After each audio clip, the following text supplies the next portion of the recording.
League after seeing an incredible set between Adelaide, Revenge, and Brisbane Boom. We are now blessed with more Splatoon as we get to watch Perth Fury and New Zealand Rush. I'm joined by Gabe. Great to be here again for this cast. Yeah. And I am Yesone, and we are going to be bringing you 10 amazing rounds of Splatoon 2 action. Between two teams, the only two teams we haven't seen play yet. Going to be interesting to see what they bring to the table. But Gabe, why don't you start us off with a bit of team analysis here? Tell me what you're expecting out of these teams. Tell us who's on them, and what we're excited to see. It was the final match for round one of the Firetail League. Perth Fury. The lineup for them is Link, Perks, River, Ray 41, Shades, and Tay. From them, we're expecting to see pretty much all-out aggression. So River and Perks, very well established in the scene, players from the top two teams in the region. And I think the dark horse here will be Link. He's been on a number of teams, never really found a consistent home. Maybe pickup teams are his real strength here. So I reckon Link is one to watch out for in Perth Fury with a combination of Kensa Splattershot and Kensa Splattershot Jr. But he is known to flex to weapons like Custom Jet Squelcher if need be. Whereas on the New Zealand Rush, we have Kaz, Griffin, Matthew, MGJ or Purple Nest 1, Ray 13 and Sluke. So Shades being the the hometown hero for Perth Fury, and on the New Zealand Rush they've got Ray 13, one of three brothers playing in our Firetail League here. The New Zealand Rush with Sluke and MGJ is going to be a force to reckon with on back and midline, so it'll be up to Ray 13, the frontliner from Sturgeon Turf, as well as Kaz, Griffin, and Matthew to toe the line and support the other guys in the team. Absolutely. Now, doing a bit of reconnaissance on these teams, and if you've been keeping up with the Firetail website, you'll know that we've done interviews with a member on each of these teams. I can give you the information that New Zealand Rush are definitely a team full of support players. A lot of them in their own teams play support for their team, so the fact that now they have to readjust their focus so that they can initiate their pushes better is going to be a bit of a milestone they have to work past. But if they can do that, then they could surprise us. Perth Fury, however, there's a lot of players here that play really well solo. They are excellent at winning fights that they're outnumbered in. And I've also heard that they have played a lot as a team leading up to this series. So they have probably been practicing a lot of their team play, which means if their solo play is strong and their team play is strong, they're going to be really hard to topple on this match. Absolutely right. So Perth Fury in the lead up to this have been playing a lot of Training Tuesdays tournaments, a lot of off-the-hook showdowns, and quite a few scrims, more or less without their Premier 2 players in River and Perks as they focus on their studies. So now that they are almost dedicated full-time to the Firetail League, we actually had a very nice lead into this on Friday in the Splat Zones Open, where these two teams actually faced off in the final. So we got a little precursor to this match today with the New Zealand Rush actually resetting the bracket, winning 4-0 against the Fury before the Fury came back and won that second set 4-2 to take out the win. So it's very even matches. I think the 4-0 was quite a steamroll from the Rush, but where credit is due, the Fury came back and took the win in that best of seven, in that second best of seven. Ooh, so the wound is still going to be fresh on this one. It's only been 2 days since that result happened, which means that these teams are going to be very familiar with what they're coming up against. And while we may or may not see the exact same roster lineup, I imagine a lot of the strategies and tactics that are being brought in that New Zealand might have had that could have surprised Perth Fury may not surprise them this time. We will see how that pans out. We are 10 minutes away from the start of this match, I believe, which means we've got a bit more time to sit back and thank our lovely sponsors for this event. I don't think they get enough thanks for how much they've contributed to this. We wouldn't be able to put on such an amazing show without them. Node One, provider of excellent home internet with amazing speeds. Strutties, providing our lovely jerseys you may have seen on Twitter. Wonderfully comfy and surprisingly warm. Like coming into winter, I was like, oh, maybe I don't want to wear a jersey around the house. But man, I am chilling right now in my chair, and this is nice. Yeah, they're incredibly well made, and if you want your sports gear, definitely go to Strutties for that one. Oh yeah, customized sports gear as well. It's got my name on the back. Like, how cool is that? That's so cool. We also have ATAR support sponsoring us. A lot of people watching this probably worrying about. I know it changes from state to state, but you have your different high school assessments that you need to study up on, and maybe you've been playing a lot of Splatoon, but our players aren't going to be falling behind because all of the players in our series have been given a free membership to ATAR support, so they're going to be able to keep up with their studies and their splats, which is really nice to see. And definitely a service I could have used back in high school for sure. Oh boy. That's brought back a few memories, hasn't it? It certainly has. And finally, Republic of Gamers, providing excellent gamer gear and equipment. They're giving us some lovely headsets, so be sure to be tuned in to Firetail's social media, especially Twitter, because there's going to be a vote for Play of the Week, where everyone gets to vote on the Play of the Week. The winner of the Play of the Week gets some nice headphones, and every vote that you submit also puts you in the running for a lovely pair of headphones as well. They are very nice looking, and I am wondering if I'm eligible to win those because I wouldn't mind. I wouldn't mind seeing the T's and C's on that one. See if we're eligible. But we got some sweet Firetail jerseys to go from Strutties to go with it. But yeah, Asus ROG, sorry. Definitely make some quality gear for the gaming professional. Awesome. All right, I think that covers our sponsors nicely. Opening for predictions. What are you predicting from this set? I've got my own thoughts, but I'm curious to hear what you've got. Well, I've picked Perth Fury as to be the runner-up in the league, so I'm going to pick them 2-1 over here on this one. I do think we will see splat zones given what we saw on Friday between these two teams, and I reckon that's going to be a lot of splat zones played between these guys.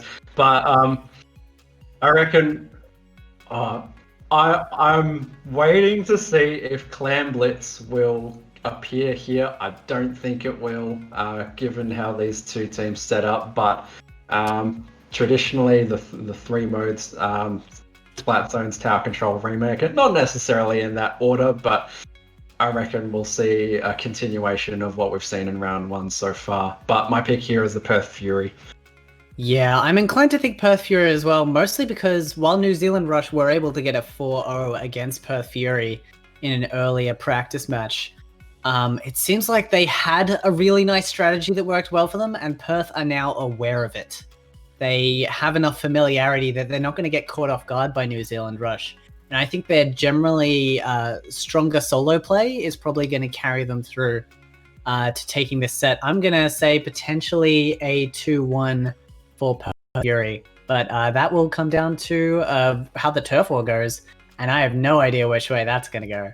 So we'll see how we go there. We might see the strongest teams, or whoever their best explosion players are, because that really came to the forefront in at least the previous two turf wars that we've seen on this map between our four teams so far. So looking at the Twitter vote on this one, Perth Fury with 56.3% of the vote. It's a lot closer. Is the popular pick here, but the underdogs have won the previous two. So are we all completely incorrect? I mean, we'll find out. Now, for anyone who would like a review on the format that we are using for the Firetail League, we have a quick video for you to view to see how this league works. Just in case you're not familiar with it so far. It's very interesting. It allows for a lot of very cool tactical play. So we'll leave you with this short video and be right back to bring you the matches.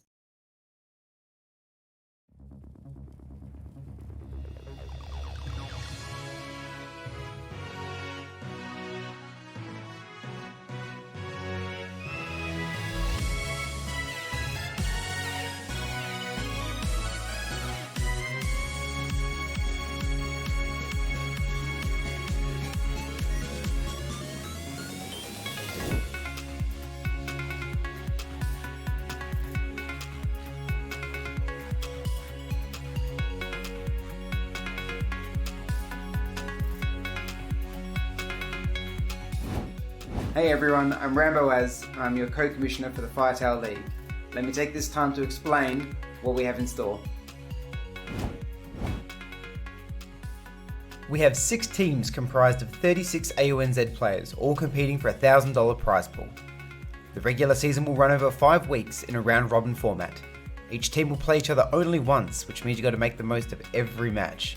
At the conclusion of the round-robin, 2nd and 3rd will face off for the right to challenge first in the grand final.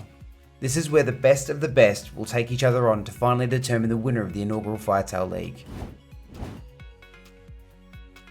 Each match begins with a turf war. Win that and your team chooses the first game mode for set 1. The match consists of 3 sets of 3 games. The winner will be the team that wins 2 sets, but regardless of when that happens, all 9 will be played out. This means every game is super important if you want to make it to the finals. Each week, the top players will be voted on by the viewers, the winners taking home some Asus ROG swag. Voters have the chance to win an Asus ROG Go wireless headset with USB connection, perfect for the Switch.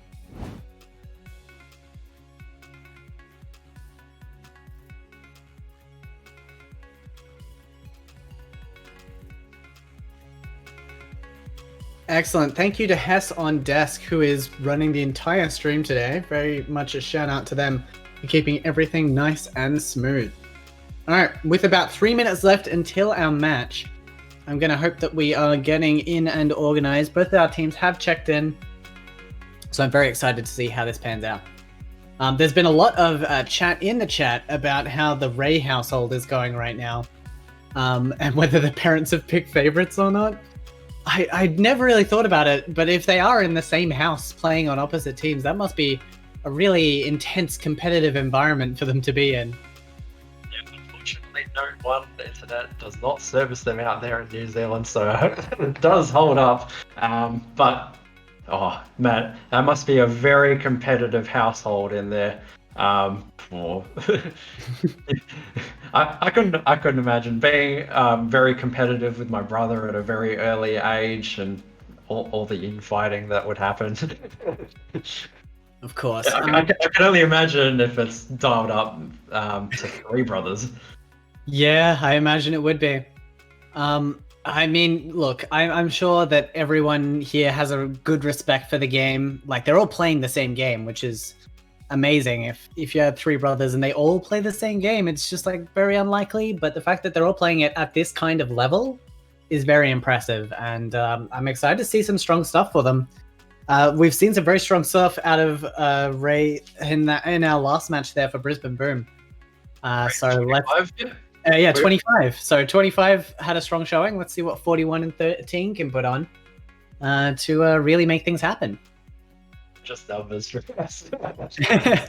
just go with the numbers, yeah. I can confirm that looking at the team chats, we do have the entirety of Perth Fury in attendance today, so we could be seeing any of them playing during this set.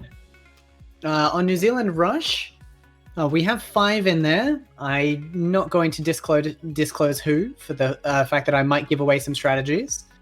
But in the meantime, it looks like it's an all-hands-on-deck situation. These teams know that the other one is dangerous. They know that they have to bring their all. And given that we're opening in Turf War, they know that they don't have long to bring it. Yeah, both Teams are going to have to bring their A game here to play for service and pick that all-important first mode. Yeah, on the ink is spreading. It's been fantastic to watch so far. It'd be good. It'd be good to see if we actually do get a true lockout on on this map. We haven't seen it so far with both teams on the receiving ends of wipes being able to get back in, which is what we like about these maps. Both teams have an equal chance, and no one is locked out for the entire 3 minutes of the game.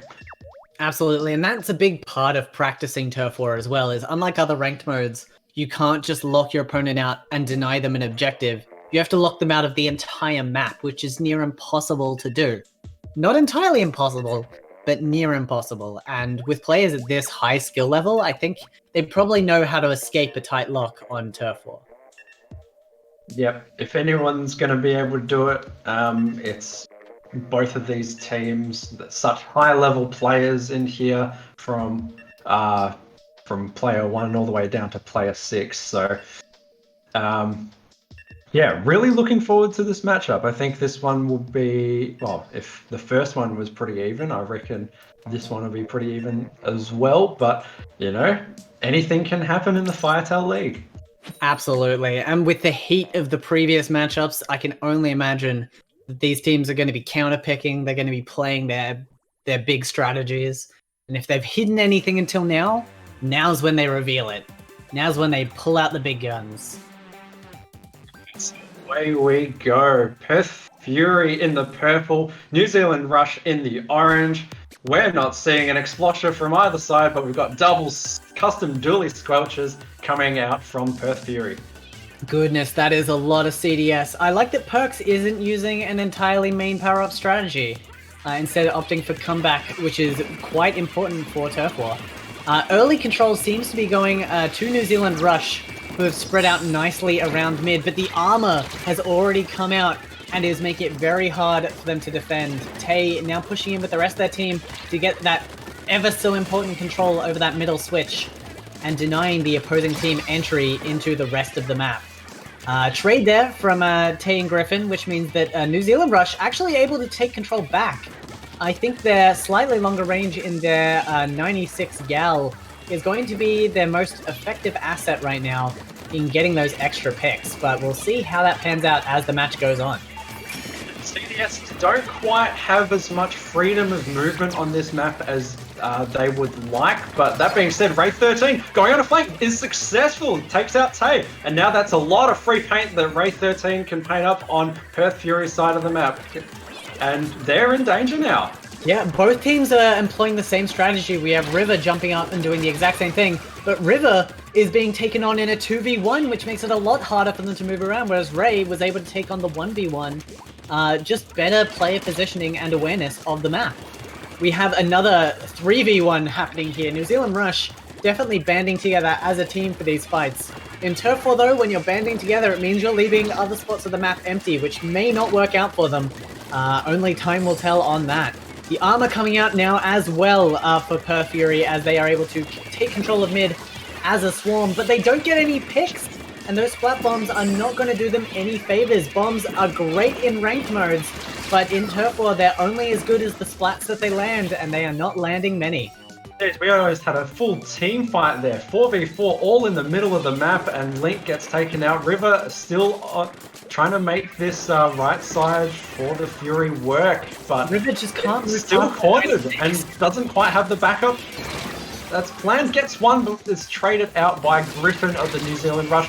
Might get a sec. No, Link takes her out, and that's a 3-down situation. Now this is where the splats really matter. We're in the last 30 seconds, and New Zealand Rush have gone down 3 players. That means they've conceded most of the map at this point. If they can't splat back quickly, they will be in trouble. They do get one, and the armor is going to keep them alive for a bit longer, but Link is able to get the splat over the armor and is going into base. This is going to make it near impossible for New Zealand Rush to equalize unless they can do something about this bomb-spreading fiend. Showing us 1v1 prowess, gets that is a one wipe. more, but it's a full wipe. Now New Zealand Rush has all the time in the world to turf.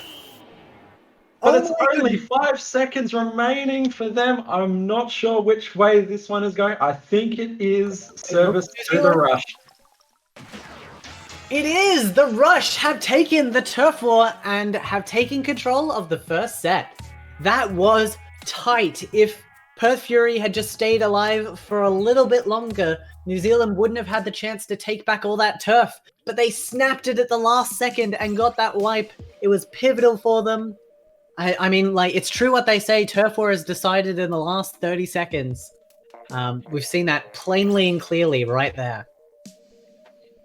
Yeah, Link had the right idea, but unfortunately the rest of the team wasn't able to hold that middle area, so had to come back a little bit early and got traded out, and as a result wasn't able to make it a little bit closer. But credit to the New Zealand Rush, they were in trouble with 30 seconds to go. MGJ got the armor up and got two of the splats that were coming in from the Perth Fury in their base. So yeah, as we said earlier, you're not completely out of it on this map, and that's what we like about the turf war. Oh, do you think that comeback really helps? I love seeing gear that is diverse and unique, because if you're prepared for all kinds of contingencies, if you have that little bit of extra strategy that you can lean on that your opponent isn't expecting, you can really surprise them. Way to say you dislike my power up. I'm subtle, I like to keep things subtle. So with New Zealand Rush winning and picking tower control for the first set, based on these players, I know that Perth Fury would probably like to play splat zones at some point. But how do you think tower control is going to balance out with these two teams? New Zealand Rush picking tower control. They got Slook with the ballpoint. It's going to be an absolute pain to get him off of the tower. They got MGJ, who's almost a tower control specialist with that 96 scale, despite armor maybe punching you off the tower at times, but he's exceptional, and I think the rest of the team is going to come along for the ride. For Perth Fury, I think they don't exactly have a dedicated backliner. Ray 41 is the closest to that, but I think they might go without him, at least for maybe the first couple of matches, just to get a feel for how New Zealand Rush are going to approach this. But I think, especially here on Macromart, it really rewards all-out aggression. Yeah, that's very, very smart. The bans coming out from these teams, we have Perth Fury banning Arowana Mall, so we're not going to be seeing that today. And Sturgeon Shipyard being banned by New Zealand Rush, which means Port Mackerel is still on the list. That being said, unlikely to be picked. We'll see. We will see. We will see. So we are opening with Mako Mart. Mako Mart is a very interesting map in that the first checkpoint is the hardest. Once you can break that checkpoint, you can snowball very quickly, and things will very quickly become out of control. So teams are very much reliant on their long-range backlines to sit up on their snipe platform and just absolutely rain fire down on the tower while it sits in that little pocket of a first checkpoint. I definitely think New Zealand Rush have the tools to defend that checkpoint. Perth Fury probably have the tools to break through that checkpoint, though. So I'm not sure how New Zealand Rush's offensive is going to go, but I know their defensive is going to be explosive between these two teams. Yeah, so in terms of weapons, we saw River and Perks both go on the custom dually squelches. I don't think we'll see double CDS. It's not quite as strong here on Macromart, but they don't really have any... Perks can play Range Blaster, but I don't think he'll bring it out here. Luna and Custom Blaster are very good picks here on Macromart and in tower control in general, but I'll be interested to see what kind of weapons Perth Fury come out with. We saw Loose Goose with the Carbon Deco on Saturday night. Maybe Perks will bring that one out for definitely a capable user of the Carbon Deco, but whether or not he's going to bring it out game one is another issue. I would love to see a foil Flingser. I think he gets underplayed on this map quite a bit, but those suction bombs and having that lovely reach over the tower can really work out for a lot of these closer range maps like Anchovy and Macomart. But that's a personal pick. I think these teams are definitely going to play more comfortably. They're going to play things that they're familiar with. They're not going to take any chances, especially not in an opening set when the momentum is so important to continuing through.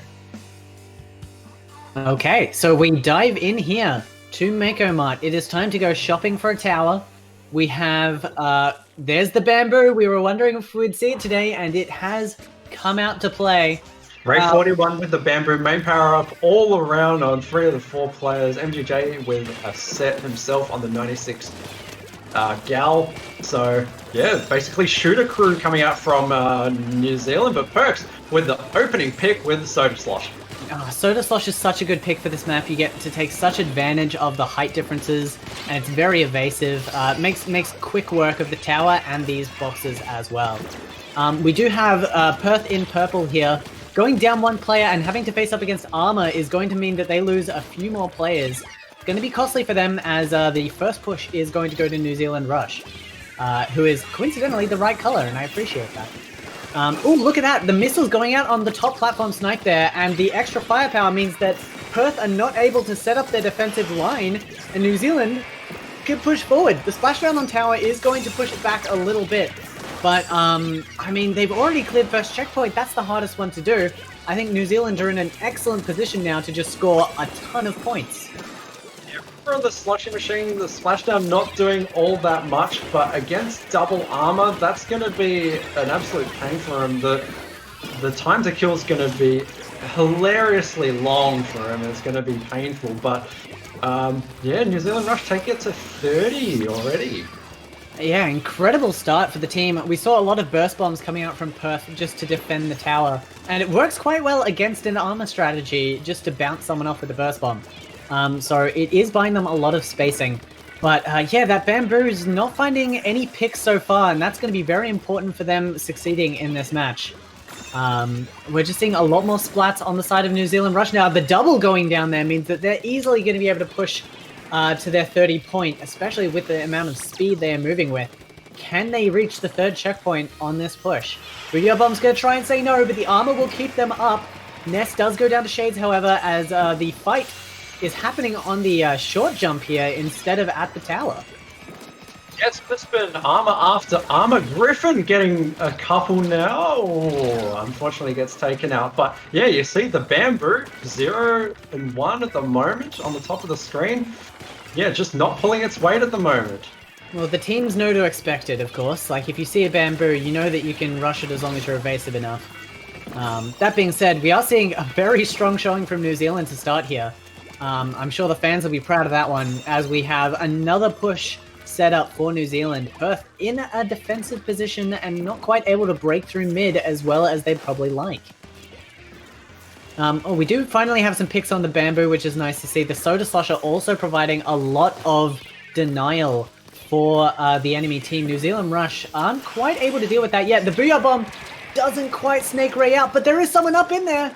That's a lovely way to sneak in, almost a wipe for New Zealand, but Ray not quite able to win it, which means the jump out is going to preserve those missiles, and those missiles are going to be a pain to deal with as they approach the first checkpoint for the first time.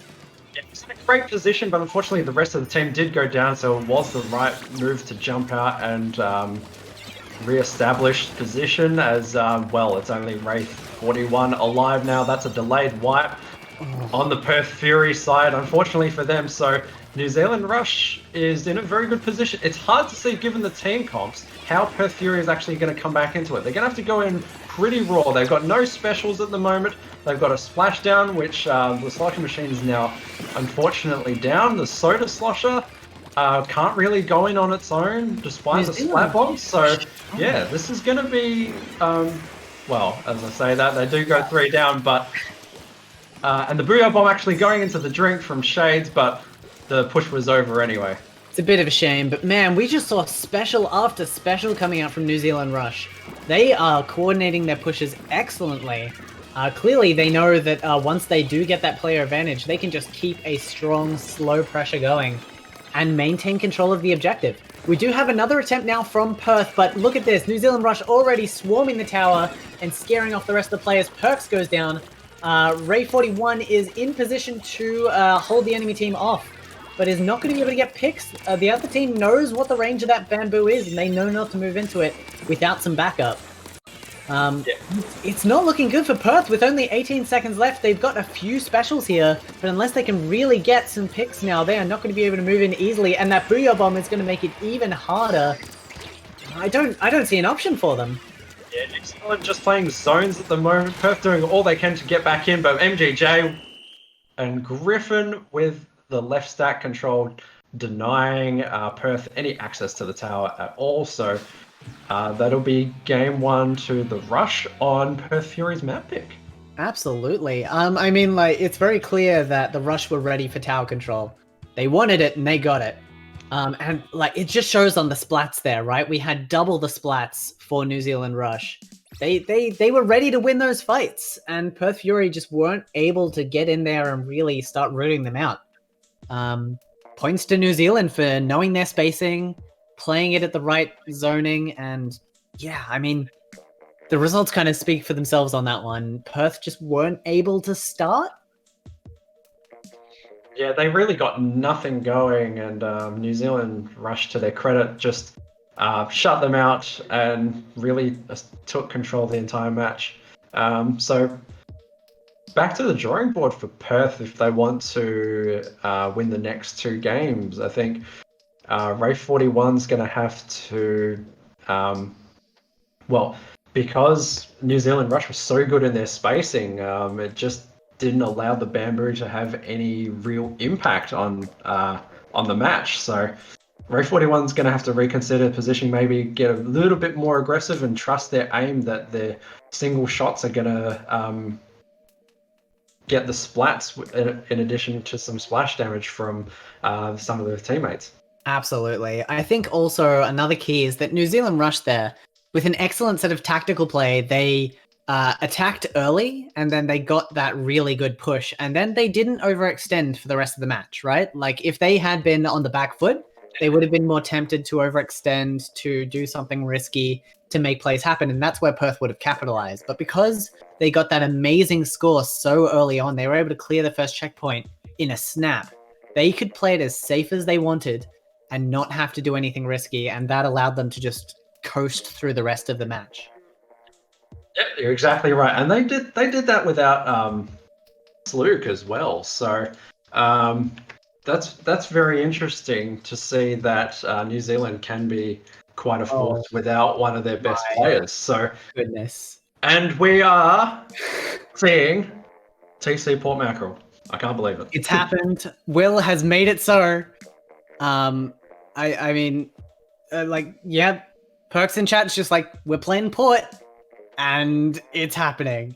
I'm glad this is happening. I didn't expect it to happen so early in the season. And I'm wondering whether this is... Because, like, this wouldn't be a meme pick, right? Perth Fury would have practiced this. They wouldn't just go out there and be like, oh, you know, it'll be funny. Let's do that. The stakes are high here. There is money on the table. They are not going to let this slip away. So what is their strategy for tower control Port? How do you play this after the Stingray nerf?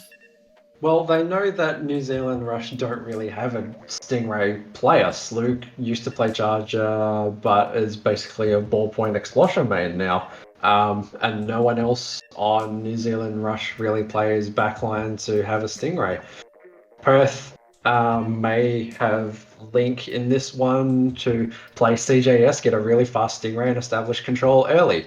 That would be my main strategy for Port tower control, is just to establish dominance early, get the snowball rolling, and get up on their upper areas to prevent them from getting anywhere near the tower through basically get them running scared from the Stingray. Makes a lot of sense. There are also so many area denial tools now that you can use to really just lock out pathways on this map. Especially if you're worried about flankers on the tower, you can just try to keep things blocked off by chucking down a splash wall or using a curling bomb to deny a bit of space. Like, the players definitely have the tools to prevent flanks from coming into their space. It's just a question of whether they'll focus on flank denial or if they'll focus on flanking themselves. Or maybe they'll just play it straight and just hang back behind the tower, make sure there's that constant driving force forward, and once they break out of maze, they just jump up and get all in the opponent's spawn, because that's how you win this one in the end, is you have to really just absolutely get into your opponent's spawn, get up onto their snipe platform and make sure no one's there, make sure there's no way for them to stop you, and then you just crush it. Yeah, it's definitely a double-edged sword if you don't quite get your timings right. One will fall after the other, and soon enough you'll be 2 down with the tower barreling down your street, as we do see Griffin actually going to the splatter scope, and Ray41 still sticking with that Bamboozler Mark 1. It is nice to see. Also, looking at how these teams set up as well, both of them have gone for a very wide spread to begin with. They want to deny the opposing team as many lanes as they can. Already, Nest is able to get 1 splat on the board there and start pushing forward. That 96 is going to be terrifying to stare down while it's on the tower. And I wonder if the other team has the tools to even deal with that. New Zealand Rush. Here we go. The Stingray's out. MGJ's got a pick, and they've already got so many advanced positions. Perth haven't got a single pick yet until now, but that's right in their spawn. So New Zealand Rush might take this in a straight knockout. Alright, well, we are seeing Shades here with a bit more defense. That Suction Bomb is going to be very hard to push past, and that player is going to be very hard to rat out in that position. We have seen some interesting ways to move around this map show up recently, and with that, it looks like Perth have been able to clear out the tower, but again, a very early strong score for New Zealand means that they can coast this out again. They don't have to play aggressively, they don't have to overextend, they can take their time, and that is definitely the strategy they are intending for. The New Zealand Rush happens all in the first minute. Yeah. The rest of it is New Zealand coast. Absolutely. No, they're definitely taking their team name to heart, and well, they've just really taken it to the Fury. Well, they haven't seen too much fight. They're fighting now, but they're just losing pick after pick, and now they're going down to the Stingray Griffin, who's equal top splat. That's a wipe now. So she's jumping in, gotten 7 splats, not content with that, going on tower and wanting to get more. Goodness, that is amazing, and they're on the push again. Like, it's excellently played out by this team here. They're not only denying Perth re-entry wherever they can, but also they're just not engaging when they don't need to. They're playing this incredibly safe, and it's working very well for them. The other team's getting nervous, they're overextending, and they're getting punished for it. Look at this, they've got all this intel, they're probably communicating excellently to know the exact positions here, and another Stingray comes out. I don't think we've even seen more than 1 Stingray come out from Perth yet, and we've seen at least 3 from New Zealand. They are just staying up, which means they can keep getting those specials out, which means they can keep getting those picks, which means they keep staying up. It is such a lovely positive loop that is feeding itself nicely. That's probably because Perth don't actually have a Stingray option. They've just got double missiles to get themselves back in. Otherwise, they're basically going in raw with no specials. Ray 13 doesn't even manage to get the splat there. So with MGJ down, that's going to be a push potential now for Perth Fury as they take the tower. But where are the splats going to come from with even River going down now? Ray 13 still lurking, but no, gets taken out. Yeah, the armor did a lot to keep the team at bay there, and I mean, Perth just aren't able to win in the maze right now.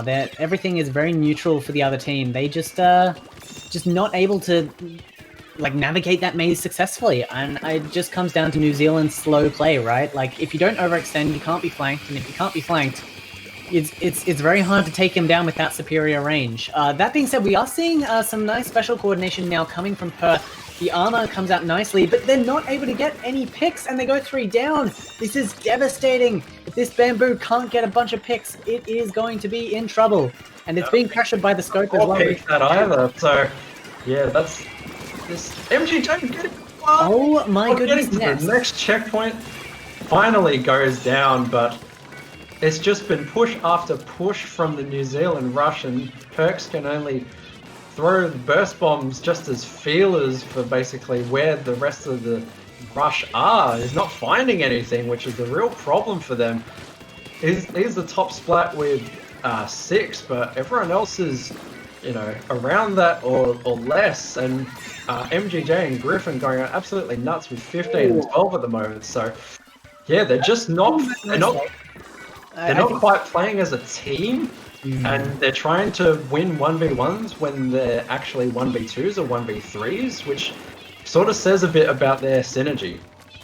Yeah, although that being said, we've only got one member up for New Zealand now. Perth actually in a good position to get some points on the board here. They're clearing the first checkpoint. The first ray has come out now, but with only 8 seconds left, if they're not able to just keep this tower alive, they're not going to be able to earn their overtime. The fights are going very neutral at the moment. We do have Ray jumping in, and oh, they get on the tower just in time! Shades was up on the snipe platform for a little bit of time there, and that little half a second was all it took for Ray to jump in and get control of that tower. Oh, that was so close. If Perth had Ray did come out a little bit early, but it was well timed because Ray 13 did get the splat 1v2 there and was able to challenge the tower and get on it first before Shades hopped back on. So yeah, that'll be set 1 tower control to the New Zealand Rush. I mean, they picked it for a reason. They were clearly very prepared. But they were prepared for Port Mackerel Tower? That's not something I would expect. And yet, very clearly, we saw it there. The New Zealand Rush strategy seems to be working quite well in their favor. And I imagine this is the strategy they used to go 4-0 in that reset round against Perth Fury on Friday. Yeah, definitely establishing early control here. But as the time goes on, Perth Fury will slowly work their way through. But again, New Zealand Rush winning without Salute. Griffin really stepping up and being second top splatter to MGJ. This is a great performance from New Zealand so far. Absolutely. I mean, it definitely shows that they had their strategy on lock. Their initial concern was that they wouldn't be able to initiate, but it turns out if the enemy team throws themselves in a position where you can easily clean them up, initiating is a snap. So the fact that they're able to all support each other and their team awareness as well is excellent. They're all supporting each other in a great way, and it definitely comes from their team backgrounds. A lot of these players traditionally do play support, so they're always looking out for their teammates, making sure they're not getting into fights they can't topple. So yeah, I mean, New Zealand Rush just seem to be synergizing a lot better right now than Perth Fury are. Yeah, you saw there was one point where Perks had, well, seemingly a 1v1 from disadvantage coming from spawn, but you actually had 2 other members of the Rush looking in that direction. So is either a bit of overconfidence or, he's trying too hard to get his team work. They just have to come together as a team and get these picks rather than try to make hero plays, and the Rush are pretty much punishing them for free. We saw the Fury wasn't able to get a pick in at least the first minute, where the Rush had 3 or 4 times where they got splats, and so you sort of wonder how the Fury can fix their early games, because they're just straight up losing from the get-go. Absolutely. I will say Perth Fury, while they did get 1 wipe in there, or pretty much wipe, they were left. They left New Zealand with their charger. They just weren't able to keep control over the tower for long enough. We saw them jumping in and out, trying to stay mobile, but they lost their fight on the left flank, and they just didn't seem to be aware that it was coming in. There was no shots fired up there from the people down below to assist. So Perth Fury were definitely distracted by New Zealand's split tactic, and I can't help but feel like New Zealand is just outplaying Perth a bit at the moment. I do wonder who's making the calls in Perth Fury to basically dictate where they should go on the defense, whether or not they're getting the rotations in, whether or not they're focus firing effectively, because they're just not getting the picks and the coordinated pushes that we expect to see from some of these players. Okay, well, now that we have a tower round that isn't as important as the previous 2, maybe we'll see Perth change up their strategy a bit more. They've selected Starfish main stage. which worked very well as a switch-up tactic for Brisbane when we saw it just earlier, Brisbane Boom. But I can't see them changing their lineup too much to make this happen, considering they didn't flex last time that much when they were picking as well. Well, I mean, we're about to see that, and I'm standing quite corrected. There is some very interesting picks here. It could work quite well for them. So we have Link in for Ray 41 on Perth's side, but yeah, Griffin going back to the Cancer Splattershot Pro. And this double armor comp, Perth just haven't quite worked out how to defeat it yet. Yeah, I love seeing all the subs just launching across the stage at the start of a match on this map. Look at that, a very effective beginning from Brisbane here with an early set of 2v1s. Oh, sorry, Perth. Perth getting a very strong start here and probably going to be able to clear this checkpoint, especially with Shades in such a strong position and Booyah bombing to boot. This is what Perth needed. Look at them power through now. Through the first check. Oh, unfortunately, now it's only River alive with the custom dually scorches. Already used the rain. Gonna try and use all the tricks in the CDS playbook to get out of there alive, and does so successfully. But yeah, 51 first checkpoint. Okay, not the strongest push, but definitely a much better start from Perth. The first minute, and considering how the teams have been playing so far, I think they'd be very happy with that. It's just the kind of momentum they need to really get going. The only reason that New Zealand have been playing safe so far is because they've been the ones with the opening score. So now that the shoe's on the other foot, I'll be interested to see if New Zealand can keep their composure versus Perth's powerhouse. It doesn't look like they're able to maintain power over the tower. With only one left, however, that is a wipe on Perth.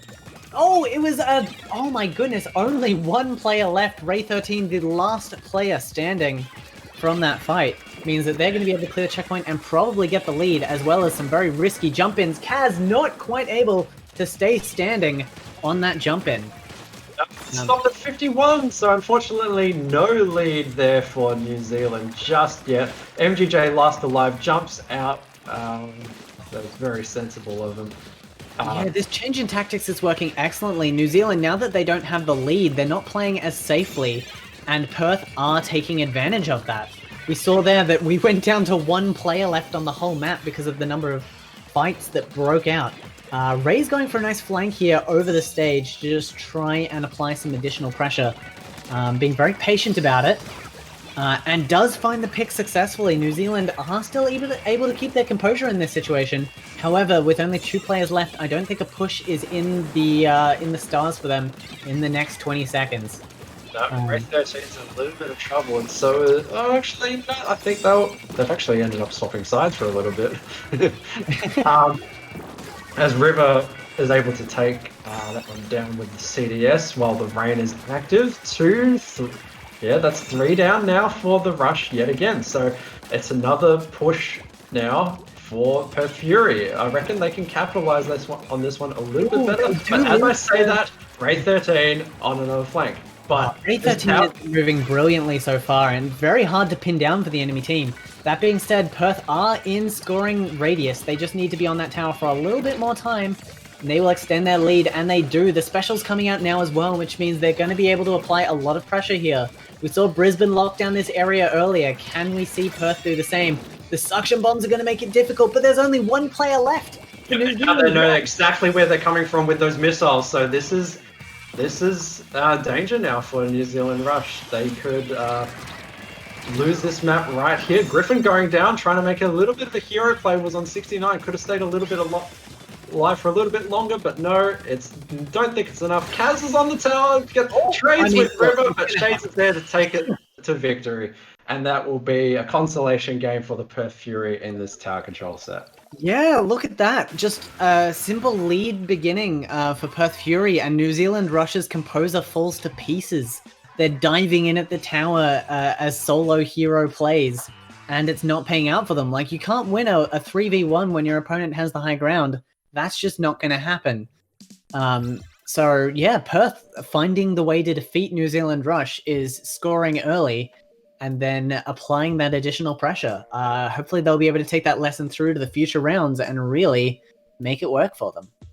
It is all about which team is able to carry that momentum, whether or not if you fall behind early, not to get defeated and try and recoup and make sure that you're still working as a team. But obviously, it's easy to play when you're ahead. So, but it's being able to not. It's about not being able to give them a chance to fight back. And Perth Fury knocked it out, which means New Zealand don't have a chance to send it the other way. Absolutely. There was still 2 minutes on the scoreboard, I think, maybe a minute 30, which is easily enough time for New Zealand Rush to have formed a counter push. So the fact that they were able to shut it out quickly while they had that momentum in their favor meant that they didn't have to worry about that extra minute 30. They absolutely shut it out and did an excellent job in making sure that they didn't lose every game in that set. In fact, just thinking on it now, I can't think. Have we had a single set that hasn't gone 2-1?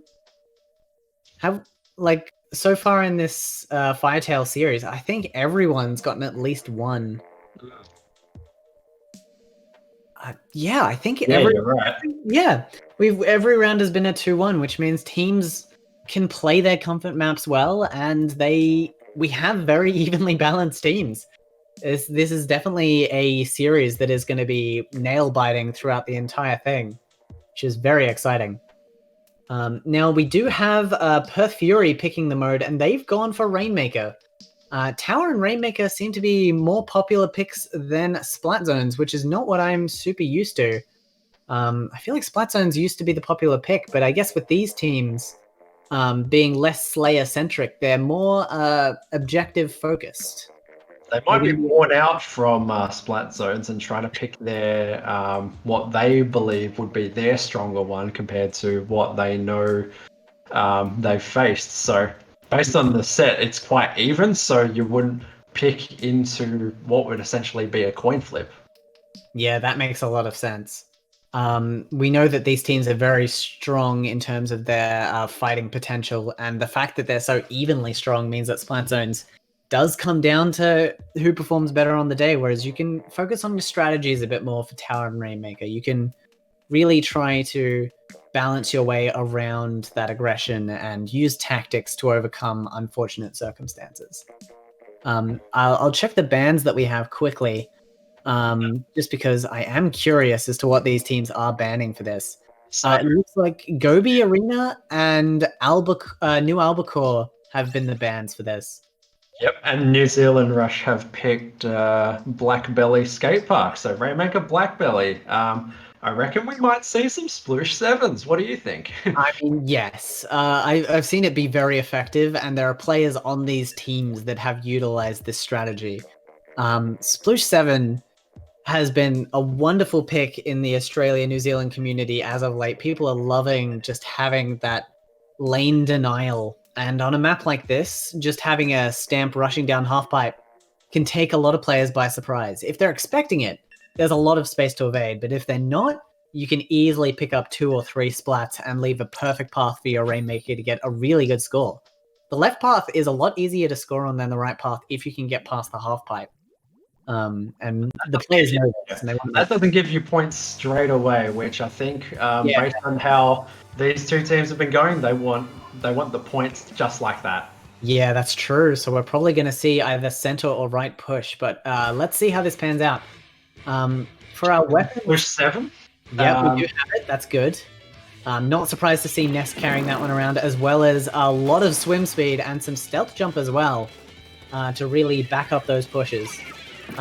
Also got 2 sloshes coming out here for Perth Fury. They're going to be making use of a lot of indirect damage and really using that height to their advantage. Already it's paying out in spades.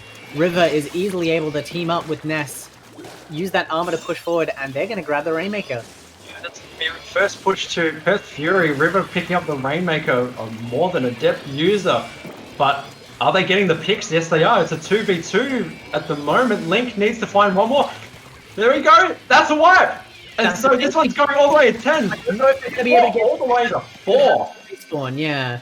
That was a bit staggered. If it wasn't staggered, they definitely would have had the knockout there. But because it was, we did see the defense come out. It's still in a very dangerous position, and we don't want to let go of it yet, but River doing an excellent job not only getting those Rainmaker picks, but also finding the perfect moment to get through there and get right to that goal. That is going to put the fire under the butt of New Zealand. They really need to get moving now.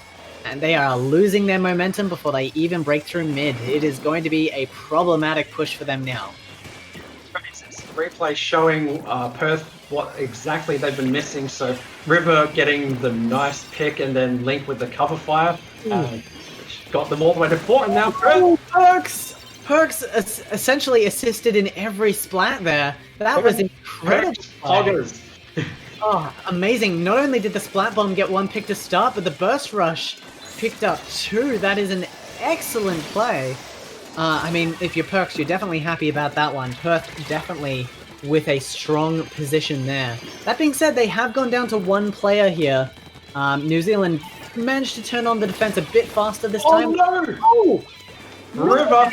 I didn't see where that bomb was, and I doubt those players did either. River with an excellent placement of that splat bomb. Hey, New Zealand, you shouldn't stand there when River's retreating. He's going to throw a perfectly placed splat bomb and get 2, and now it's flipped right around the other way.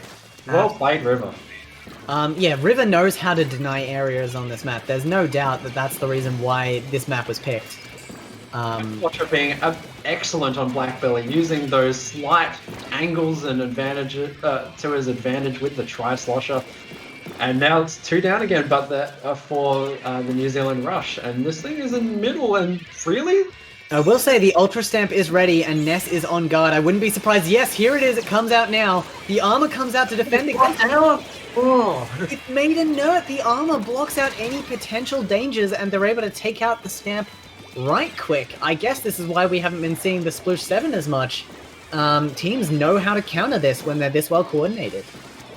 It was in a little bit of an awkward spot going down when the into the half pipe when the other enemies were slightly above. So yeah, had to redirect the stamp a little bit. And oh my goodness.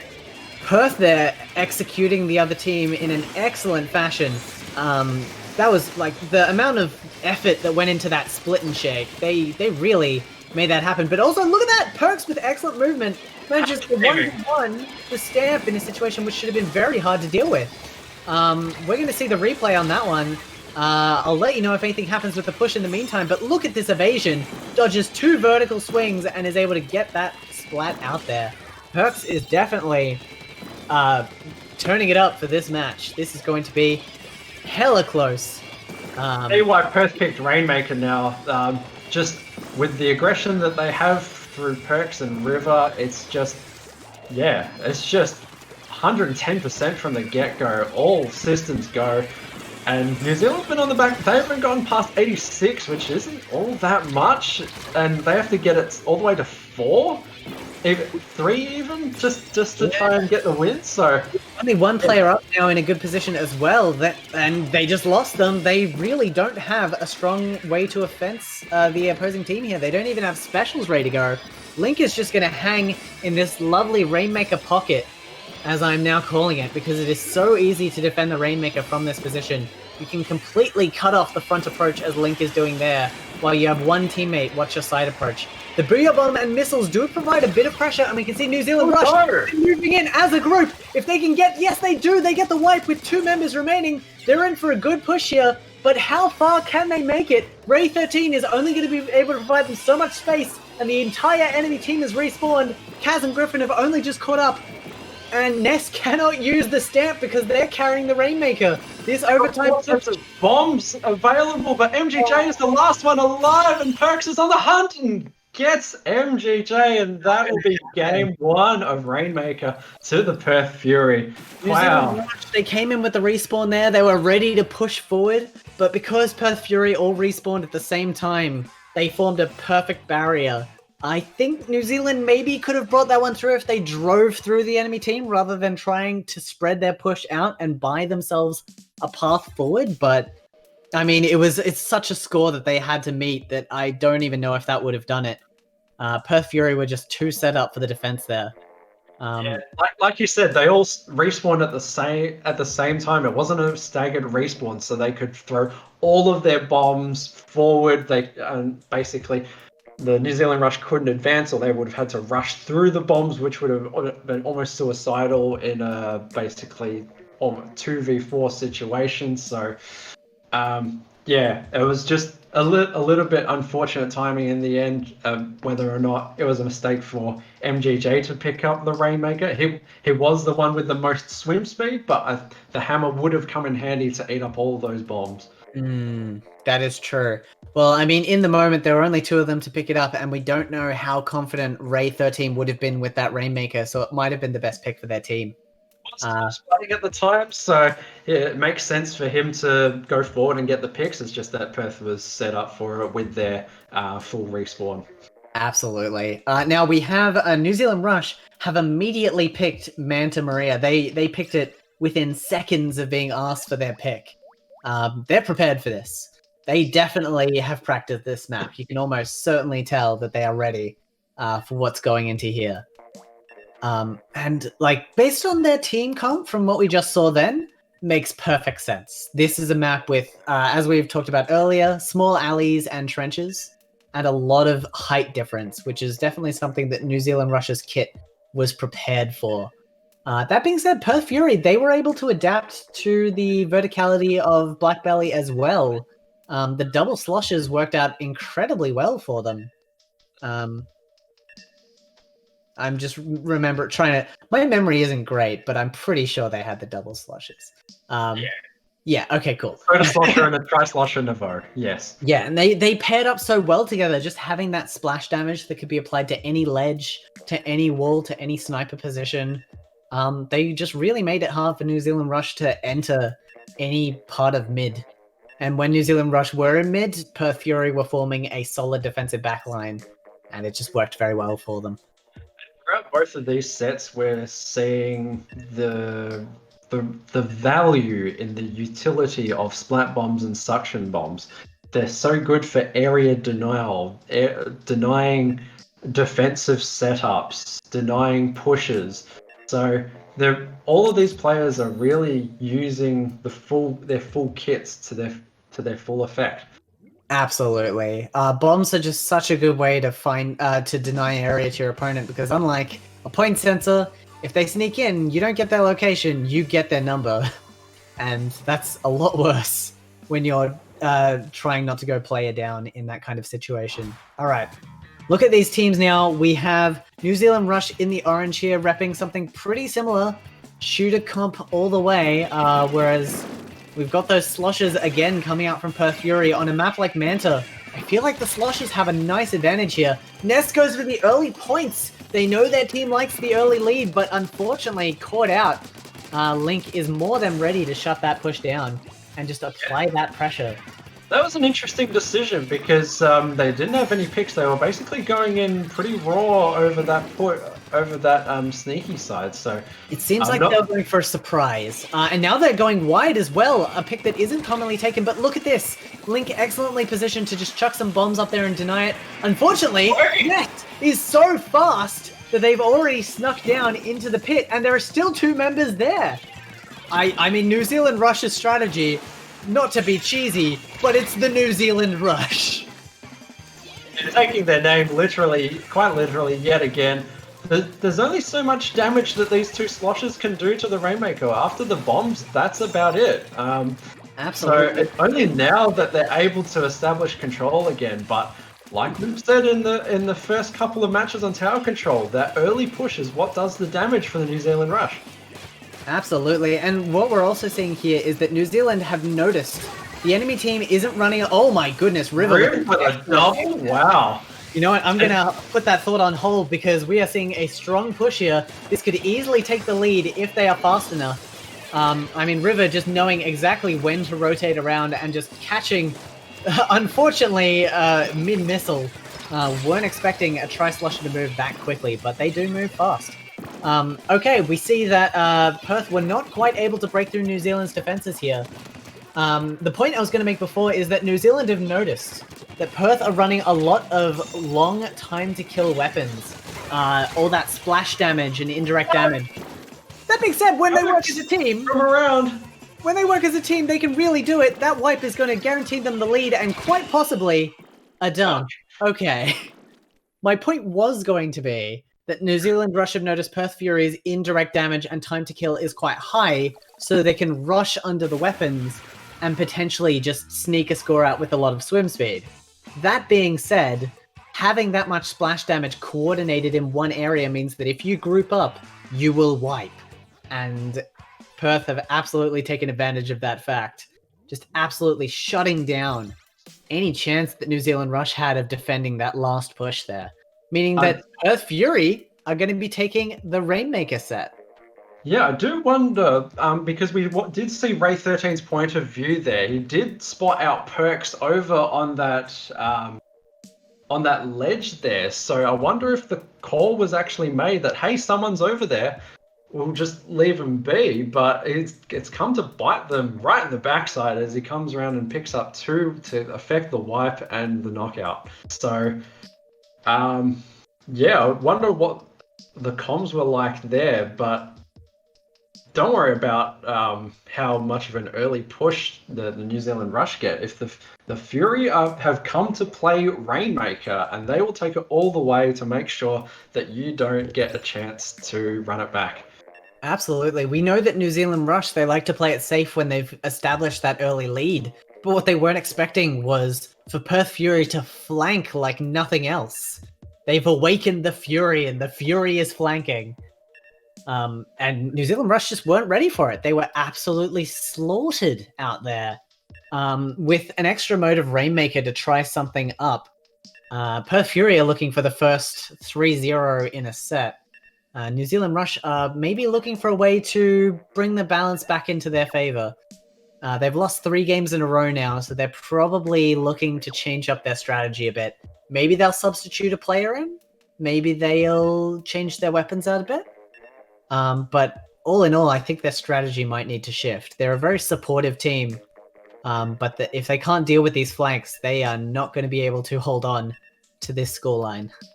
Yeah, their ultra short range with K-Pro isn't quite working out. They do have a fair bit of turf, but unfortunately, they're not making those game-winning pushes, either through like I said, what are their communications like? Is there someone now that is saying, let's go this way, and everyone listens and responds and goes that way? Communications is a very important part of Splatoon, and we sort of saw in the first 2 games in Tower Control, Perth weren't getting the 2v1s that they needed. They were getting 1v2 fights, and now we're seeing the opposite now in Rainmaker. So on Piranha Pit, that's going to be even more crucial that they get the numbers advantages. Best map. All right, here we go. We do see a change in the lineup here. Griffin recognizing that their team needs something to provide a bit more long-range support and picking up the scope, which might work. It's always pretty good around here, but it is kind of easy to dodge. But it's up to the rest of the crew to flush out where the other players are that are running away from the Stingray. Absolutely. Early pressure looks good for Perth as they're able to take out Ray despite the armor coming out a bit late. They are going to go for the Rainmaker with only 1 down, which means they have to be able to avoid this charger and apply enough forward pressure. And we're seeing Perth doing an excellent job moving forward. But look at that! Ness has busted out the stamp and gotten a pick with it finally. Unfortunately, Rainmaker is the best weapon in the game and takes out the hammer, and now just Ray 13 alive. But no, Perk's unable to get the splat before Link goes down, and now I think they're going up the short. They're going short conveyor. Oh. Okay, I was going to say wasn't a game-winning score before, but that is a game-winning score. New Zealand are going to have their goals against them to try and flush the opposing team out right here. Look at this! Perth are refusing to leave the spawn. There's definitely someone hiding on that rail. Saw them jump up earlier. I don't know where they are now, but Griffin cautiously approaching, grabs the Rainmaker. They might have jumped out by the looks of things. But yeah, I mean, New Zealand is just having a real tough time here in establishing control over mid. It's just not quite working in their favor. Yeah, they can't get control. The movements of Perth are too furious.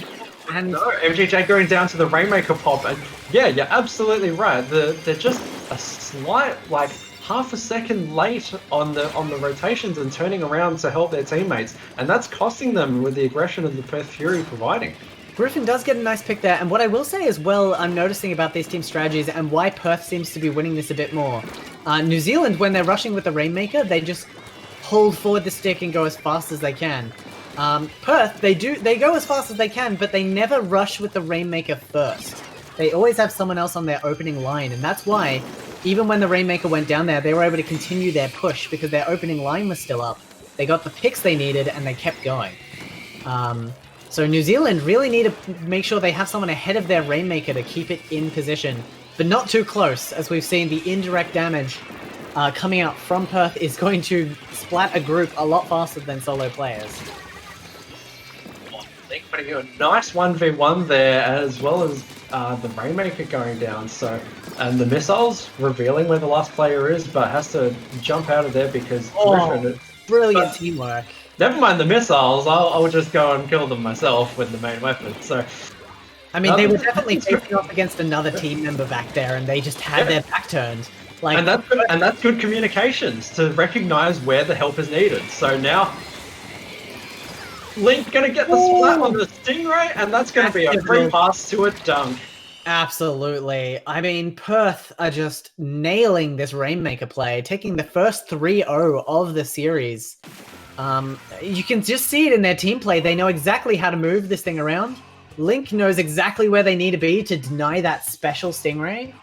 And the team is just moving so elegantly across this map. It is incredible to see this kind of play.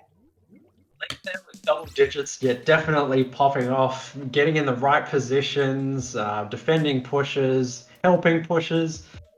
Yeah, so now Fury have won 4 on the trot now, and we will see, for the first time in the Firetail League, Clam Blitz. Potentially. No, I will say, with this one has already written in the chat. It's Clam Blitz. Oh my goodness, it's happening! There it is! There's that sweet, sweet graphic. What I will say is Perth Fury are going into this with 2 knockouts in a row as well. There's no doubt that New Zealand is shaken. So the best way to upset that kind of momentum? Clams. Clams in their face. No one's expecting it. Have New Zealand practiced clams? If they had, I suspect they might have picked it for set 1. But we're seeing it in set 3. Clam Blitz is happening. The team is bold enough to pick clams from the get-go, but if it does come down to a game, to a live third set, it definitely should be up the sleeve of every team. Now, if you're Perth and you see New Zealand rush picking Clam Blitz, are you scared? I'm excited. Yeah, you're scared. You're a little scared. You would go off of the momentum of the last 3. They have momentum specialist perks popping off in Rainmaker, and that's going to follow suit in Clam Blitz. I see Perth winning the set, maybe not all 3 games, but I think the way Perth is playing right now with the confidence and the team play, that they will take out this Clam set as well. Yeah, now seeing the bans come out, they make a lot of sense. Perth Fury banning Camp Triggerfish, which, considering the support lineup of New Zealand Rush, makes a lot of sense. New Zealand Rush banning Humpback Pump Track, considering Perth's momentum-based strategy, very effective. Looks like we're going to Muscle Forge Fitness for Clam Blitz. This is a clams map. It is a clams map with a goal that is very accessible. There are 3 paths to entrance on this goal. And also, it's quite close to mid. It doesn't take a long time to reach it, especially if no one is watching the bridge at the time. I feel like New Zealand Rush have a good shot at this one. Muscle Forge Fitness is the kind of map where if you have a good support, just keeping an eye on the map and announcing all the enemy team's movements, you can clean up pretty well. That being said, Perth have definitely got the momentum behind them, and if they can keep getting these splats like they have been, the goal is just a step away. Yeah, so Humpback Pump Track is good ban for New Zealand because of all the sloshes that Perth have. Like that, I doubt they would be able to keep up with them. But just looking at the other maps that are available, so Macromart, we've got Muscle Forge Fitness picked, New Albacore Hotel, Snapper Canal, Starfish Main Stage, the Reef, Wahoo World, and Walleye Warehouse is still open. So if Perth don't win this first one, they could just go to Walleye, pick up and just have Link maybe on a tent umbrella or something like that, and New Zealand with all their shooters are going to have a hard time breaking that. The chat's definitely excited for Link on tent time. And I wouldn't be surprised to see it. It makes a lot more sense on Clan Blitz when you really need to deny a specific area of the map. Especially when you've got narrow walkways like the bridge on this map or the ramps on Walleye Warehouse. It's actually interesting that Perth have banned out their tent's best map in Camp Triggerfish. So Yeah, I imagine that is rather interesting, but like, the rest of the team must not be comfortable on it. Yeah. Also, the support lineup of New Zealand Rush would be more than comfortable shooting across the river gap and getting those picks that way. So, not too surprising to see that there. All right, Clan Blitz for the first time in the Firetail series. Here we go. We have some Dually Squelches. Are those the... No, they are the custom Dually Squelches. I don't know why anyone would pick vanilla, though I do love it. Importantly, Link on the Cancer Splattershot Junior, which he's very adept with, and we've got MGJ on the Foil Squeezer. He's been using it quite a bit recently as a flex off of the 96 Gal. So just a bit more team, a bit more in 1v1 potential in team and in team fights. So Perk's already on the hunt. They've got the ball ready, and they're going to score if not for MGJ. Yes, with the excellent shutdown there is just going to deny that Power Clam carry. And now they're going to be able to watch it. That Power Clam is dead in the water, which means this team is going to be... we're probably going to see New Zealand just taking their time, getting back into mid. They're not going to push in too aggressively. They know that Power Clams are going to be formed by Perth, but they know that they can get the picks as well. We already see 2 going down. Link with the Junior is not going to be able to push in on their own. In fact, they're probably looking for a jump in that they can maybe cover with some bubbles. Yeah, they pathed it back. They don't want to be the carrier for this. And New Zealand, they've done their slow push back in. They control the mid now. The bubbles don't quite... Oh, they do get a pick! Excellent play by Link with those bubble picks.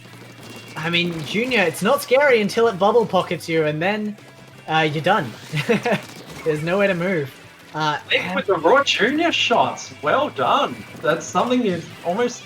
don't quite see. Didn't even throw the torpedo first to distract, but that's going to be first score to Perth Fury. Ooh, and we do have some clams coming to the sides. Perk's not quite able to get up to the basket, and that is a wipe.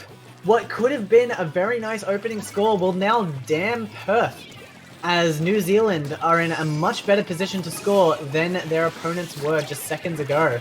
They have plenty of clams ready to go, and the specials are coming out and coming fast. Ray goes across first. The armor does save them, but they get knocked off the bridge and they collapse.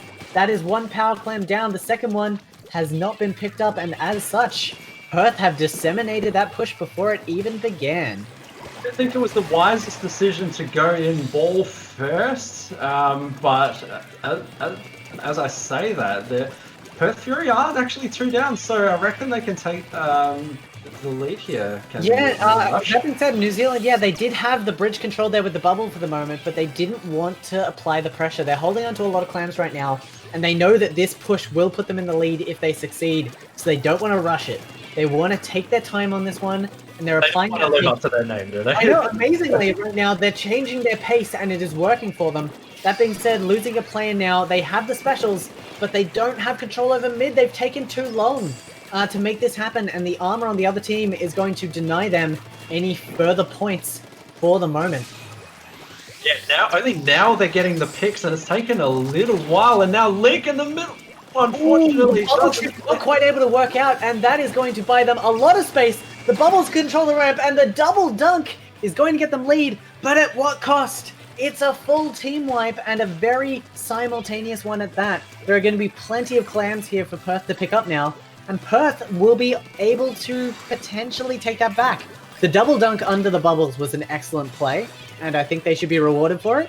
With only a minute 30 left as well, Perth are going to have to work quite hard for this, but they've already done it! The bubbles under... They're coming from all sides. MGJ's the last alive. Rivers on the plat. There he goes.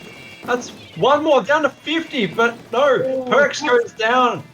Yeah, did have the bonus clams, but New Zealand Rush are able to just get back in time, which means we need another double dunk. Now from New Zealand, they already have one power clam, and the pity clam is sitting at their goal. So they have the clams they need. They just need to get back into mid, and because they weren't able to wipe the enemy team, they don't have mid control for free. They're going to have to earn it. They're gonna have 3 specials. So the armor's being popped, the booyah bombs at the ready, the missiles have gone off. But they've used them all to find mid. They haven't used them to get the basket, and the basket is what they need. The other teams have their specials for denial. They haven't gotten the picks at all from this. And no, I don't think the booyah bomb's going to be enough. They're just not positioned well. I think they might be panicking. Will goes down, and now MGJ have to fight with squeezing through mid. The team does back them up. This is their chance. They're going in with the bubbles. This could work out well for them. They don't get any picks. The counter bubbles. Griffin's under the basket, the jump comes in, but they're not in a good position. It bounces off the wall, they get the rebound. Ness is able to get the rebound, but they don't get the second power clam. The second power clam was what they needed. No! If only the jump had been in a better position, the first dunk would have gone in and we would have had more power clams on the board for New Zealand Rush. But because of the rebound, Ness was only able to pick up one of the 2 power clams lying around and was not quite able to get the score across the board. That is going to go to Perth Fury. Really unfortunate there. The timing was right, but unfortunately the positioning was just slightly off, and the throw was so close to being there. They had the right idea, but unfortunately the execution just fell short for the Rush. I've got 2 big comments for that, Matt. One, yeah, the Rush, they were in position a lot, but they weren't able to use their specials to buy themselves basket space. They bought back mid, but they weren't able to coordinate it, and they were holding on to power clams for way too long. If you hold on to power clams for that long, your enemy team just has more time to build special and deny you any kind of score. So, like, they didn't quite have the timing right on that, but also, neither team scored an individual clam. That was a power clam only match, which means that if either of these teams want to win this, all they've got to do is try and secure a basket. Right? Like both of those times that we had scores, it was power clams in, teams wiped. Power clams in, everyone backs off. If teams are able to secure that basket, and maybe on a more forgiving map, granted that's a very hard basket to control, on a more forgiving map, if they can control that basket, they will be able to guarantee themselves a win and potentially this entire set. Teams definitely tried to secure control over on ramp. We saw Perks do it a couple of times, but was shut down by Ness. So the potential was there for sustained pushing, but they were more successful through the front door rather than the back door, which meant that it was an all or nothing push from either of the 2 sides. So we'll see. On Snapper Canal, it can be a slightly different story, but that the basket is very close to spawn, but with the sloshes being available on Perth Fury's side, I can definitely see this one being a more sustained push, especially if the sloshes are... can both go both ways. They can be in an advantageous position on the push, but also disadvantaged when they have to slosh down because the damage is reduced. Absolutely. And Perth Fury going into match point here, they're probably aware of that. They're probably going to try some flanks. Like, Perth Fury have been doing quite well with their flanks so far. If they're able to get around up to spawn and not have to fight directly under the basket, they're going to be in a lot better position here. New Zealand Rush are going to need to deny that and make sure that their baskets are nice and covered from all angles, or they're going to be hurting, and hurting bad. The bubbles in the last map was very interesting. We saw Link on the Kansas Splattershot Jr. and Ness on the foil squeezer there. Ness getting a couple of important picks with the squeezer early on, but later on they only got the 2 shots in, so if they can convert a bit more, then they'll help New Zealand Rush's cause. And Griffin going over to the Splatterscope on the Firefin even on. Do like it. It is definitely a nice pick for this map, being very open and allowing for the kit to really shine. Early control here, it seems to be that Perth are just taking this slower this time. They're not trying to get an instant rush, they're just trying to make sure that they don't get surprised here. As long as New Zealand don't get early picks, Perth are going to be in a good spot to get the first score on the board. Yeah, rushing through mid straight away on Snapper Canal is always kind of dangerous, so, and now... Absolutely. That being said, Ness already with the picks and a power clam, 2 down for Perth, means that New Zealand are probably going to be able to score here. I can't see their slosher in position, so it might have been safe, but Ness is going to play it safe and just wait for the team to get into position so that they can move in safely. They're trying to control that basket, and it's working well for them. So, holding on to this clam for a long time, but I don't really see the rest of the team picking up too many more clams. So, getting a raw pick onto Kate. And that's going to be 2 down. They just have to pick up 2 more. And Ness with the 96, able to get the triple there and the dunk to boot. And the team is ready to follow up with the clams. This is what New Zealand needed. They just needed 1 set of good splats and then a well-coordinated push. That is excellent work there. I mean, look, we knew Ness was a hot shot, but he's definitely proving it now. And with even more clams going in, they're down to 17 remaining and a wipe on Perth. We didn't get to see it on camera, but if they can get 1 more clam in, they got this in the bag. Here comes that clam, and it's done! What? We got a replay of the replay of the replay. I mean, we need it. I didn't see the wipe happen on camera, but while we were watching that replay, New Zealand Rush just absolutely rinsed Perth Fury. We didn't see it happen. But, like, we can guess how it happened looking at the splats here. Kaz is probably the one who moved in there and made that one work. That's how you play Clam. That's how you make winning pushes in Clamblitz. You go from 100 to 0 by having sustained forward positioning, having 1 or 2, getting some more clams, rinse and repeat. Ness, absolutely MVP of that game at least. Opening things up, getting the triple splat, the initial opening of the basket, the 180 onto the one in the bunker, and then from there, New Zealand just had single clam, all dumped in the basket. And Perth Fury, like I said with the slushes, disadvantageous with the slightly higher ground, reducing the damage. They have to throw bombs, but in doing so, they have to expose themselves. And Ness and the rest of the rush were up to the task. Absolutely. And last match makes so much more sense now. The way that New Zealand Rush would just hold on to their power clam and look for their key moment. It's because the map wouldn't let them in, whereas Snapper Canal is so much more open that once Ness was able to line up those picks, we just saw clam after clam rushing in.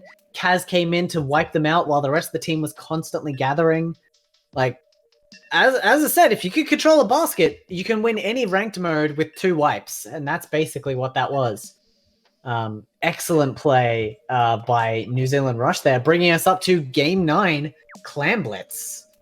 Game 9, Clamblitz on the Reef. Wow, this is gonna be interesting because the Reef can also go 100 to 0. There are many avenues to scoring. So that is definitely going to be one to watch out for. The early momentum is going to be, based on the last map anyway, with the Rush. And so Perth Fury really need to bring their Rainmaker to, I wouldn't say tenacity because that's an ability that you get when your teammates are down. So yeah, they need the energy again. My read on this is that Perth Fury will have a bit of a better positioning on defense. Like, as we mentioned before, sloshing down is such a hard thing to do to get that defense. But on this map, I think because they have a bit more mobility around the basket from the high ground. So good here. Yeah, it'll be a lot better in establishing that control over their defensive basket and shutting down pushes. But that being said, we saw New Zealand Rush really take their time with an open map. and this is an open map. So both teams have bought themselves an advantage here. It's going to come down to who wants it more. Who wants it more? Whose communications are better? Who is able to score more points than their opponent? Game 9, Clam Blitz on the Reef. Perth Fury versus New Zealand Rush. We've got Griffin again on the 5-fin splatter scope. And let's go. All right. We do have a change out. We've only got one slosher now coming out from Perth Fury. Instead opting, well, a slosher deco for a start is a lovely pick. But they've got the CDS back in, trying to get a bit more of that turf control. Seems like the turf control might have let them down on the last map, and they are counteracting for that. Early neutral is very explosive. The missiles come out first. We have one member go down on Perth, but no one falls on New Zealand, which means New Zealand are going to be turning up the heat here. They're going to be applying the forward pressure early on and potentially getting just a few more clams ready to go. Yeah, neither team actually has the strongest initiation for basket push here. One New Zealand Rush with a double armor, missiles, you know, so it's only really Perks with the baller special that may be the opening that Perth needs, but... The fight is happening now. The Charger went down first, which allowed for the 1v1 to happen on the bridge. With only 2 members to defend versus 3 attacking members, we don't have quite enough clams together for Perth yet, but they are holding onto an 8 and 9. The 9 goes down, which means they will not be getting a push right quickly. New Zealand will be able to buy themselves back a bit of turf control. Hopefully they're going to establish control over mid before the enemy team splats them back. But at the moment, it's just so neutral. These teams don't know how to progress. Usually how this works is one team suffers a significant disadvantage and then the points pile on. But we are not seeing that for Clam Blitz, and thank goodness we're watching Clam Blitz to get this kind of interesting result happening here. We have this like stalemate. New Zealand are swarming the basket now. They have the clams ready to go, but they've lost one of their key flanking members, and Link is in a strong defensive position as well, which means Perth have staved off an attack. Now it's their turn to go on the offensive. The Inkstorm comes out, and they do have the clams to make a push happen. They just need to get the picks. They find one. That's going to be enough to start the momentum. They find 2. Here it comes. The Inkstorm is going to provide more than enough cover for the first power clam. Second one makes it in as well, and Perk's ball is underneath while the flank comes around. That is an excellent play. They've already brought it down to 40 remaining, and they've taken out the defensive line. New Zealand are scrambling. They do not have any way of stopping this right now. Their attention is so divided right now, and they've managed to get it all the way to 12. It could have been even less. It was almost lethal push, but they did finally manage to starve them of clams and eventually get the picks to chase them out. But New Zealand on the back foot, and because of the amount of time we spent in neutral, they've only got 2 minutes to score 88 points. 89, actually, if they want to win this. But as we saw in the previous match, they can go 100-0. So New Zealand Rush, with 2 minutes to go, they don't need to rush it, but they need to think about it very carefully. Which avenues do they want to go through? But that is not going to help. Link with a nice pick onto Ray 13. Excellent shutdown on what could have been a devastating flank. I mean, as long as Perth are keeping that kind of awareness up, they're pretty much unstoppable at this point. As long as they can maintain that solid defensive line, communicate well, and keep that defense up, they will be fine.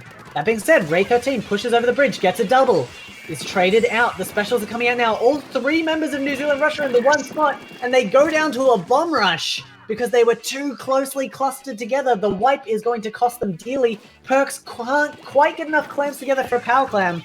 But at this point, I wonder, is it even worth scoring? If they can't get the 50 points, they're just going to give their opponent a pity clam that could potentially be used against them. Worth pointing out that was Griffin's bomb rush, so they actually wasted a special on that, and Perks just went right through it and says, I don't care about your bombs, I'm just going to slosh you guys. And now this is going to be a super jump in with the power clam. That's going to be 1, but I don't think it's going to be too much. Actually, Griffin's coming in from the side. I don't think there's enough there to... That penalty has gone down a hell of a lot, but... It's not worth getting splattered over. Right now, they're not going to be able to increase their score, and they've just lost their only chance at a KO. What they need to do now is just deny the enemy team clams. And they're doing a pretty good job at that so far. They've already taken down one Power Clam carrier and moving as a pair. Excellent teamwork and coordination. They've reduced New Zealand Rush to 2 effective members. Make that 1, make that 0. We have very little clams available for New Zealand Rush with 10 minutes left. They're going to get a bit of overtime for this Power Clam, but I think their chances are slim to nil. Perth have excellently locked down the defensive line on the reef. This is working very well in their favor, and it was a wonderful map hit. Basically playing zones right now, and Perks is going to get a baller kill maybe, but is basically buying time for the rest of his team, preventing New Zealand from getting to the basket. Power Clam is now down, 2 members left alive. Make that 1, and that is GG. Perth Fury winning Clam Blitz as well as the match here. Yeah, they win the set. They've won the match. That is very well done to them. Very hard fought. Wouldn't have expected them to win Clam Blitz not being the team that picked it, but clearly every team fears Clam Blitz for a reason. You can never be sure how it's going to go. As we've just seen there, the amount of control from both teams. I mean, the New Zealand Rush match in the middle of set 3 was incredible. That was absolutely nuts. But to see it pan out that way, I'm very surprised that Perth Fury were able to really control the reef there. I didn't think they had the tools to quite manage that, but they sure enough kept it together. As chaotic as that, I think the Perth Fury, it fits their team style to a team. New Zealand Rush may have missed a trick in not picking splat zones there, I think, because the way Rainmaker was going, it was a little bit disorganized. They just needed to set up correctly, go back to what they know, which they did beat Perth 4-0 in the Splat Zones Open, but instead picking Clam Blitz, and Perth Fury were more than ready for it in winning 2 of the 3 maps in more or less convincing fashion. Absolutely, and the amount of knockouts we saw from Perth Fury today was devastating. Their Rainmaker knockouts were absolutely amazing to see. The way that they were able to very quickly take care of the enemy team and just make sure they didn't get another chance to score. It was very well done. So I believe we're joined now by Will from just on a successful high there. Will, are you with us? Yep. Excellent. Congratulations on your match today. I'm going to get confused because I'm seeing Perks and I'm hearing Will, but yeah, your team definitely managed to bring it out there, especially with your amazing Rainmaker set. Do you want to talk us through how the team was feeling throughout the course of that match? Yeah, I think we were a bit shook at the start when we lost those first 2 games. We were definitely playing really, really passive. And I don't know, we kind of just flipped the switch. We just stayed confident. And Rainmaker is our best mode by far, so we knew that we could do well on that, and we just kind of kept the momentum going. Yeah, makes sense. Buy back the confidence with something you're good at. That's very clever. Also, we believe because you played New Zealand Rush very recently, and they took you 0-4 for the reset, but then you managed to beat them out in the end. Did they employ similar tactics this time, where they would get an early score and then just hold back and play defensively? I think so. It was a bit like that. The Splat Zones Open was really weird. We were losing most of the games until River subbed in, and then we kind of played on from there. But yeah, the way they play is really hard, especially with the double armor. They start off really strong, but I think we stopped them from doing that. We kind of got the early pushes later in the set. Yeah, I definitely agree with that. Yeah, Gabe, you can have the next one. Yeah, just want to know what it's like to play alongside your CDS and Slosh brother in River. The 2 of you seem to have a really good chemistry together despite being on opposite teams. What's it like playing alongside him? Look, I'll put it pretty simply. River's a genius. His game knowledge is absolutely insane. He keeps us, when we're playing the games, we know exactly what to do. He's got all the strats, so... And just in general, we play well together, the whole team. Like, we got good synergy going, I think. But yeah, it's super good to play with him, especially when we're always on opposite teams. So yeah, it's cool to get that play together. It's about maths too, so I've heard.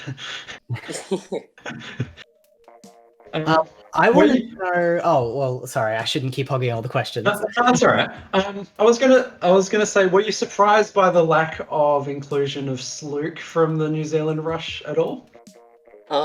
Yeah. I mean, I think they probably felt a bit stronger with Sluke when we played them in the Smart Zones Open.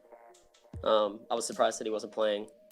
I think a lot of what we were talking about pre-game was what we're going to do against Sluke, like the maps to pick, because we don't really want to have to fight his ballpoint.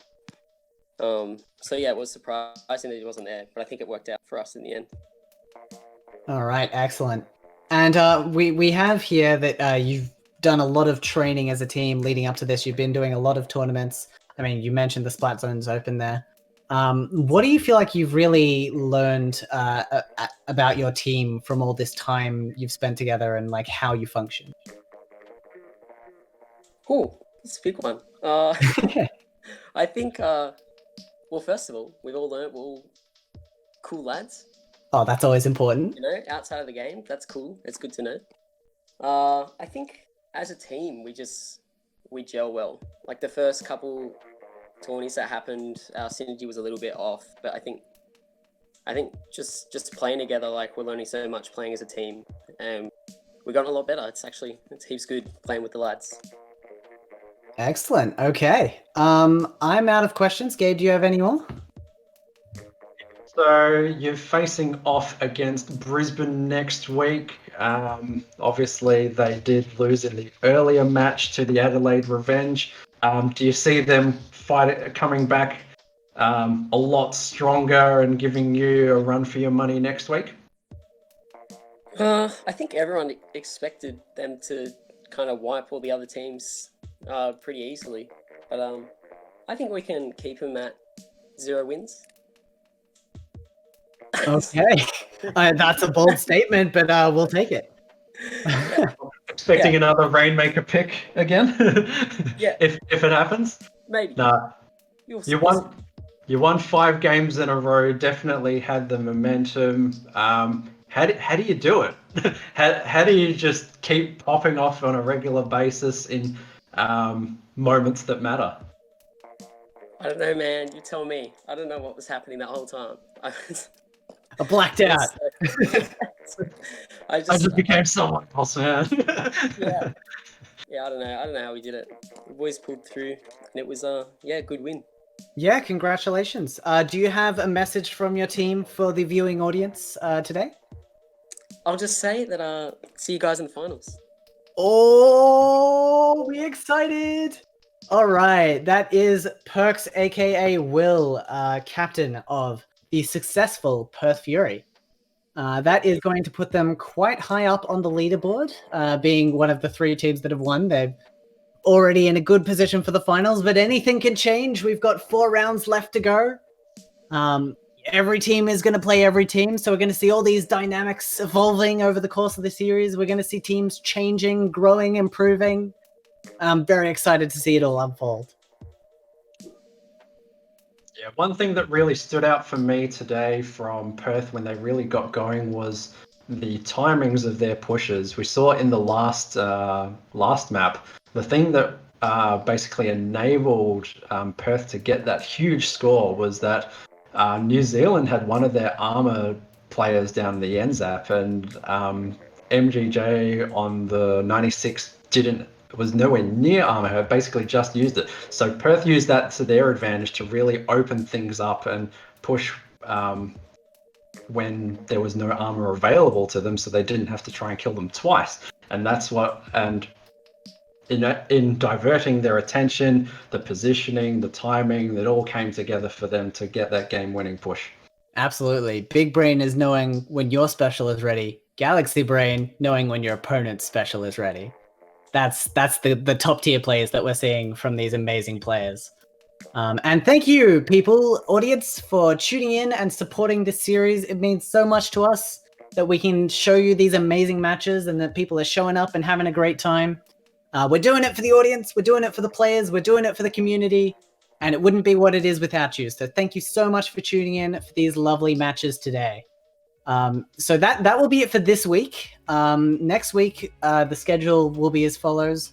On Tuesday, we're going to have our ATAR support desk headed up by our lovely FLC, where he will analyze all these matches that we've gone through, and is going to do an excellent job in teaching us a little bit about each of these teams, how they play, where they can improve, and where you can improve. So it's definitely something to tune into. And then later in the week, I believe, there's also there's so many things. You got to vote for the play of the week. If you want to go into the running to win that lovely pair of headphones, you're going to need to be voting for the play of the week on that. And then next week, we have 3 more matches over the weekend. Get super excited for those. They'll be at similar times to what they were this week, I believe. Saturday is 6 p.m. Exactly the same time. So on Saturday at 6 p.m. Australian Eastern Standard Time, we have Brisbane Boom versus Perth Fury. Dun. And then on Sunday, we'll have New Zealand Rush versus Melbourne Maelstrom, and then Sydney Endeavour versus the Adelaide Revenge. So we have both team, a winning team facing off a losing team from round 1. So we may see some teams go 2-0, may see some teams go 0-2. We'll just have to find out next week what happens. I'm definitely feeling some upsets right now. Like, teams are just going to be flying out the gate. After a first round, teams change. Like, you get motivated. If you lose your first round, you practice, you put in the hours, and you make sure that you smash the next one. If you win the first round, you're like, all right, we'll keep up the same level of effort. And that's when you get surprised and surprise attacked. So we're going to see a lot of close games next week. We know the skill level of these teams is level anyway, so it's going to be nuts. We're going to have so many good matches. Like, all of these sets have been amazing, and we're going to keep seeing amazing sets for the rest of the season. Stay tuned. I know I will be. And I'll bring you as many matches as I can in that time. I think that's it for us, yeah? Yep, I don't have any final words other than it's been an absolute pleasure commentating with you. And these matches have really enabled us to really see what the top tier and the rest of the region's players have to offer, and everyone's really stepped up and played their part. Yeah, it's been amazing to see the community come together and really make this happen, so it's been great. For everyone asking how to vote for the play of the week, just keep an eye on the Firetail Events Twitter page. The information for there will be there in the next few days. So just keep checking back on that page every day. There's posts going out every day anyway, so you'll be able to see all the cool stuff that's happening. You'll be able to catch the interviews if you've missed them. You'll be able to catch previous match highlights if you've missed them. We've got so much content for you. It's all Splatoon all the time for the next 5, 6, 7 weeks. So stay excited because it's going to be hype. I think that's it. All right, in that case, I will take us out. Thank you, Gabe, so much for joining me for this. Please say goodbye to the people. Very well. Oh, you're asking me to. Goodbye, everyone. Thank you, everyone, for tuning in, and we'll catch you all next week. See ya!